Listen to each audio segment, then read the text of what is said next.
중인 가운데 중국 관영 글로벌 타임스는 미국의 군사 작전에 한국 선박이 사용된다면은 한국이 외교적으로 곤란에 처할 수 있다라고 하면서 노골적인 불만을 표시했고, 최근에는 실현 가능성이 없다, 어렵다 이런 식으로 약간 평가절하하기도 했거든요. 예. 중국이 이렇게 민감하게 반응한 이유는 무엇일까요? 중국이 이제 이 마스가 프로젝트에 민감한 이유는 딱 한 가지인데요. 자신들이 유일하게 미국을 앞설 수 있는 부분이 생산 속도거든요. 이것이 이제 아킬레스건이라고 보는데, 이것을 이제 한국이 메워줄 수 있는 거죠.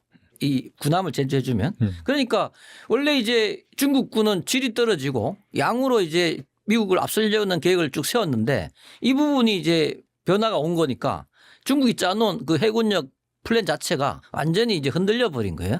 예. 그리고 자기가 수십 년간 이제 한 200배 넘는 그 생산력으로 미 해군의 질적 우위를 따라잡겠다, 이런 게 이제 꿈에 바라던 목표인데, 그것이 이제 무산될 지경에 된 거고, 갑자기 뜬금없이 세계 1등인 한국 조선업이 미국의 최첨단 군사 건함 기술과 결합이 돼 버리니까 이게 이제 자신들의 그 유일하게 믿었던 구석이 무너져 버렸다.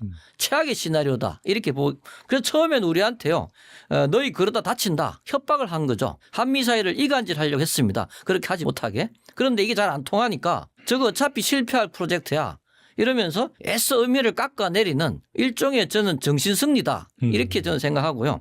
이런 반응이야말로 이 중국인들이 얼마나 다급하고 불안한지를 보여주는 증거다, 이렇게 볼 수 있고요. 결론적으로 중국의 이런 날선 반응들을 보면 이 마스가 프로젝트가 미중 패권 경쟁의 판도를 바꿀 게임 체인저라는 것을 중국 스스로가 인정한 꼴이다, 이렇게 저는 정리하겠습니다. 한편 중국은 지난주 정승절 기념 행사는 물론 최근 브릭스 정상 간 회의에서도 반서방 국가들과의 밀착을 과시를 했습니다. 특정 국가가 무역 관세 전쟁을 일으켜서 국제 무역 규칙을 훼손했다면서 미국을 향한 이 비판도 서슴없이 단행을 했는데, 중국의 이런 행보는 어떻게 해석해야 될까요? 예, 한마디로 그 방어를 넘어 본격적인 세력화에 나선 것이다, 이렇게 볼 수 있고요. 자, 미국의 압박에 그 중국 혼자 맞서기보다는 이제 자신을 중심으로 반미 연대를 꾸려서 정면으로 대응하겠다, 이런 거죠.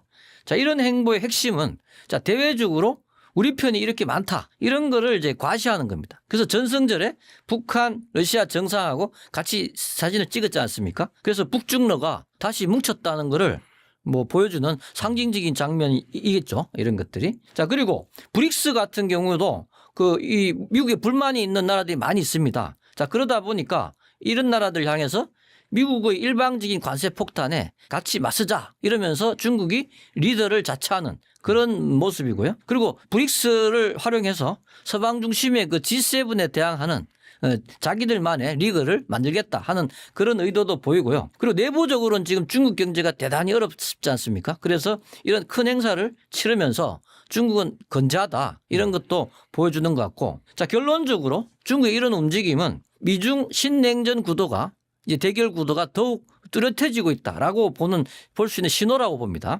그리고 이제 미국이 만든 판에서 그냥 그 소극적으로 대항하는 것 말고 아예 중국 중심의 새로운 그런 판을 짜갖고 세력 대결을 벌이겠다는 그런 선전포고 비슷한 거라고 저는 생각합니다. 앞으로 이 미중 패권 전쟁이 더 심해질 수 있는 가능성을 지금 보여준 거네요. 시작이라고 봐야죠. 이제 본격적인, 그렇게 보시면 되겠습니다. 그리고 또 열병식에서 또 어마어마한 또 이 무기들을 보여주고 또 제식 훈련 엄청나게 화려하지 않았습니까? 보니까 이 괌킬러라 불리는 미사일을 포함해서 전 지구를 사정권으로 두는 그 핵 탑재 미사일인 둥펑을 공개하기도 했는데, 이 같은 무기들이 이 서방 시장에 얼마나 위협적일까요? 자, 이거는 이제 두 가지로 나눠서 생각해 봐야 되는데요. 현재 수준에서의 어떤 위협적인 부분, 그리고 조만간에 그 미래의 어떤 기술이 나와서 판도가 바뀔 것이냐 하는 부분에서 나눠볼 수 있는데, 일단은 이제 첫 번째는 지금 중국이 얘기하는 그 무기 스펙을 100% 믿을 수는 없죠. 그래서 이것은 근데 그 개념적으로 설명드린다면 창과 방패의 싸움이다. 근데 이 둥펑 미사일이 창이라면 미국의 그 방공망이 방패가 되겠죠. 여기에서 이제 미국 방패가 완벽하지 않습니다. 자, 그런데 문제는 미국은 이제 이 방패를 극도로 수준을 높이는 것보다는 이 보복 능력을 강화했거든요. 그래서 사실은 진짜 무기는 방패가 아니고 다른 보복 시스템, 이것이 아주 강력하다. 그래서 일단은 이제 중국의 극초음속 미사일이 최근에 개발됐는데, 이것은 단순히 이제 이런 궤적을 그리는 게 아니라 상당히 불규칙한 행로를 보이기 때문에 이 미국의 방어 시스템, 현재 방공망 시스템으로는 막지 못한다는 게 정설입니다. 그래서 이렇게 보면 이제 이런 극초음속 중국 미사일 같은 경우는 이런 창은 미국의 방패를 위협하고 있다 이렇게 볼 수가 있고요. 우리 괌 킬러 같은 괌을 공격하는 그런 미사일들은 중거리 미사일인데 이것은 이제 미국이 막을 수 있습니다. 방공망이. 근데 문제는 뭐냐면 물량.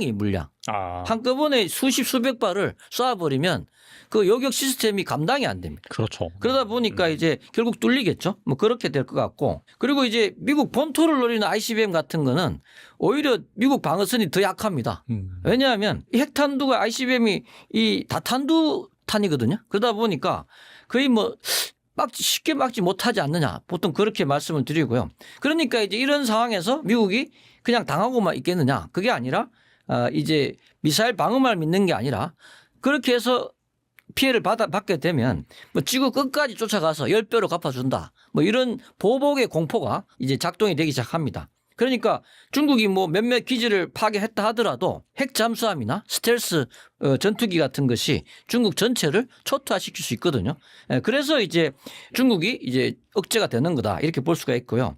자, 지금은 결론적으로 중국이나 미국이 서로 섣불리 움직이지 못하는 그런 아슬아슬한 공포의 균형이 이루어지고 있다 이렇게 볼 수가 있는데 이것이 이제 조만간에 좀 바뀔 거예요. 왜냐하면 지금 트럼프가 골든돔 프로젝트라는 맞아요. 네. 이제 이 우주 계획을 발표했지 않습니까?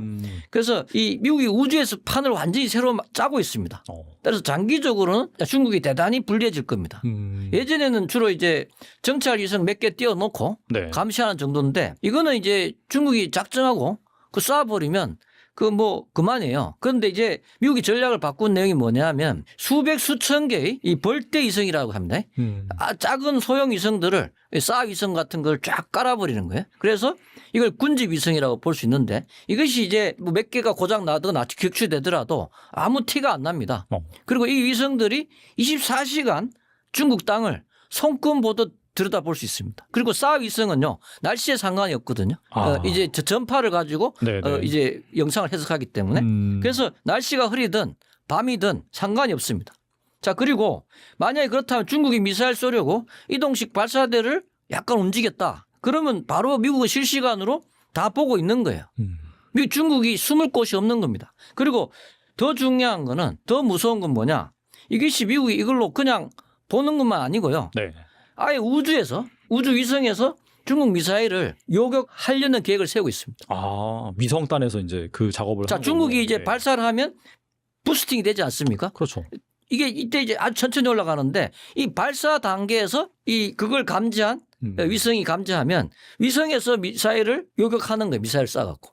그러니까 이것은 미사일이 가장 약한 상태에서 없애버릴 수 있기 때문에 이게 만약에 성공하게 되면요. 중국이 수십 년간 정성들인 중펑, ICBM, 탄도미 이런 것들이 완전히 무력화돼 버립니다.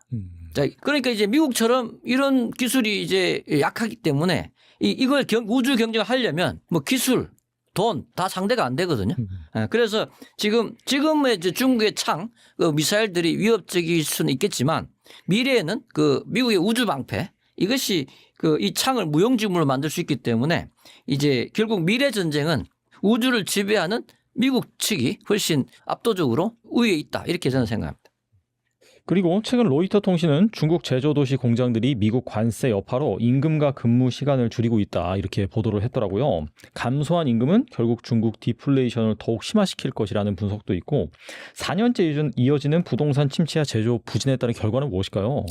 한마디로 중국 경제의 현재 위기는 과거의 성공 공식이 이제 독이 되어 돌아왔다 이렇게 볼 수 있고요. 수십 년간 이 작동해온 낡은 엔진이 멈춰버렸습니다.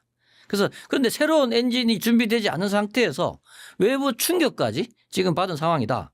자, 과거 어떻게 했냐면 과거 중국은 빚을 내서 어마어마한 아파트하고 인프라를 지으면서 성장한 겁니다.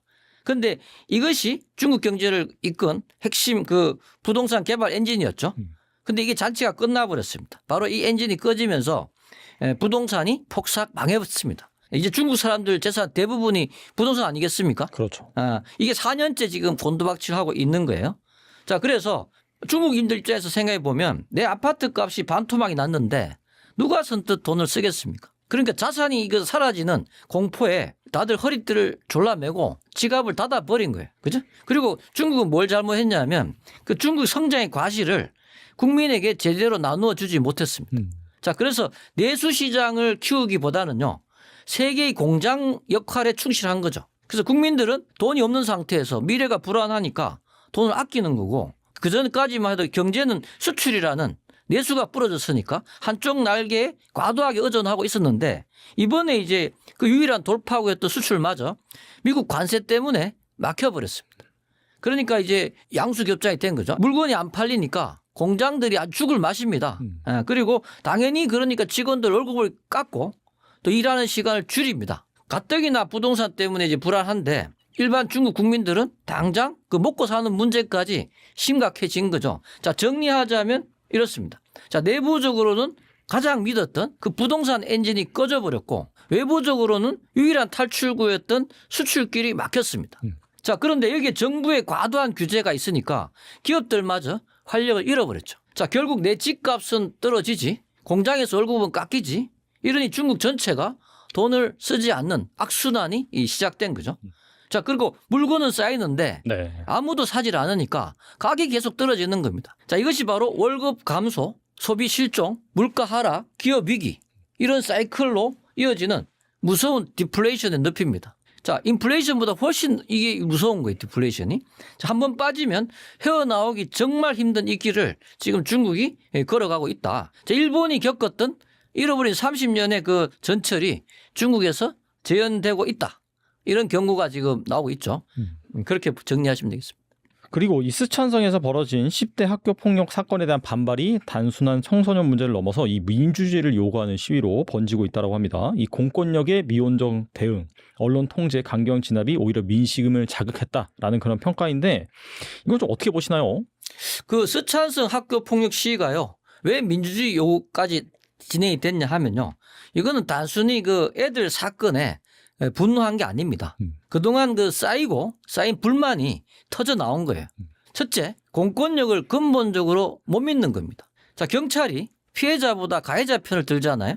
그리고 사건을 덮으려는 게 뻔히 보입니다. 이런 식의 그 불공정한 일처리가 과거 한두 번이 아니었거든요. 그리고 그러니까 사람들이 이 시스템 자체를 바꿔야 한다. 즉 다시 말해서 민주주의가 필요하다는 결론에 이르렀다.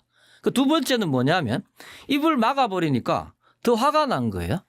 그래서 정부가 인터넷 검열하고 진실을 숨기려니까 뭘 감추려는 거냐 하면 의심과 분노가 더 커졌다. 이렇게 볼 수가 있고요. 그러니까 억지로 누르니까 거리로 뛰쳐나와 소리치는 수밖에 없지 않습니까? 그리고 세 번째가 중요한데 먹고 사는 문제가 심각한 겁니다. 앞서 설명드린 것처럼 지금 중국 경제 대단히 어렵습니다. 부동산 무너지고 청년들 일자리 없고요. 자, 경제가 좋으면 웬만한 불만은 참고 넘어갈 수 있거든요. 그런데 지금 현재 미래에 대한 희망이 보이지 않고 그러니까 작은 사회 문제 하나라도 아주 사람들이 예민하게 반응하고 폭발하는 겁니다. 자, 결론적으로 이번 시위는 결코 우연이 아니다. 자, 첫 번째 당국에 대한 불신, 두 번째 통제에 대한 반감, 그리고 세 번째 경제적 어려움, 이 세 가지가 합쳐진 필연적 결과다라고 보셔야 됩니다. 자, 힘으로 시위를 진압할 수는 있어도 마음속에 쌓인 불만까지는 해결을 할 수 없다.